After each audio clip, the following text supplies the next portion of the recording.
ഇനി ഈ emotional eating നിയന്ത്രിക്കാൻ നമുക്ക് എന്തെല്ലാം ചെയ്യാൻ പറ്റും എന്ന് നമുക്ക് നോക്കാം. ഇത് മറികടക്കാനായിട്ട്. കാരണം ഒരുപാട് ആരോഗ്യ പ്രശ്നങ്ങൾ അല്ലെങ്കിൽ ജീവിതശൈലി രോഗങ്ങൾ നമ്മളെ ബാധിക്കുമെന്നും അതുകൊണ്ട് നമ്മുടെ ക്വാളിറ്റി ഓഫ് ലൈഫ് നഷ്ടപ്പെട്ടു പോയിക്കൊണ്ടേ ഇരിക്കുമെന്ന് നമ്മൾ മനസ്സിലാക്കി കഴിഞ്ഞു. അതുകൊണ്ട് ഇത് മറികടക്കാനുള്ള വിദ്യകൾ എന്തെല്ലാമാണ്, എന്തൊക്കെ കാര്യങ്ങൾ ചെയ്താലാണ് ഈ ഇമോഷണൽ ഈറ്റിംഗ് നമുക്ക് മറികടക്കാം എന്ന് നമുക്ക് നോക്കാം. ഒന്നാമതായിട്ട് വേണ്ടത് അവെയർനെസ് ആണ്. അതായത് ശരിക്കുമുള്ള വിശപ്പാണോ അതെയോ ഇമോഷണൽ കൊണ്ട് പലതരത്തിലുള്ള ഇമോഷൻസ് കൊണ്ടുണ്ടാകുന്ന വിശപ്പാണോ എന്ന് സ്വയം തിരിച്ചറിയുക എന്നുള്ളതാണ് ആദ്യത്തെ സ്റ്റെപ്പ്. അപ്പോൾ നമ്മൾ ഭക്ഷണം കഴിക്കാൻ എടുക്കുമ്പോൾ സ്വയം ചോദിക്കുക, എനിക്ക് ശരിക്കും വിശക്കുന്നുണ്ടോ അതോ ഞാൻ വിഷമത്തിലാണോ എന്നുള്ളത്. ഇതൊരു പ്രധാനപ്പെട്ട ഒരു ചോദ്യമാണ്. അതിന് ഉത്തരം കണ്ടെത്തണം.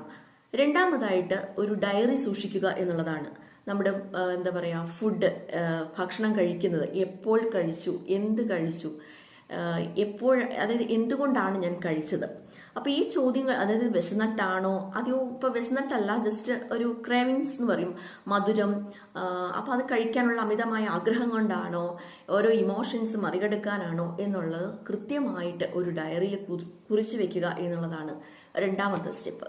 മൂന്നാമത് റിലാക്സേഷൻ ടെക്നിക്സുകളാണ്.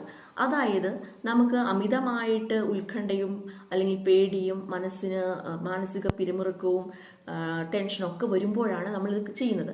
അപ്പോൾ റിലാക്സേഷൻ ടെക്നിക്സ്, സ്ട്രെസ് കുറയ്ക്കാനുള്ള, നമുക്ക് സ്ട്രെസ് കൂടുമ്പോൾ ഉണ്ടാകുന്ന സ്ട്രെസ് ഹോർമോണായ കോർട്ടിസോളിന്റെ അളവ് കുറയ്ക്കാനുള്ള ടെക്നിക്സുകൾ നമ്മൾ ശീലിക്കുക.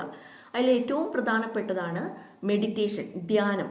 ഒരു 10-20 മിനിറ്റ് കണ്ണടച്ച് ശ്വസന പ്രക്രിയകൾ ചെയ്യുന്നതും വളരെ നല്ലതാണ്. പ്രാണായാമ, ബ്രീത്തിങ് എക്സസൈസ് ചെയ്യുന്നതും വളരെ നല്ലതാണ്.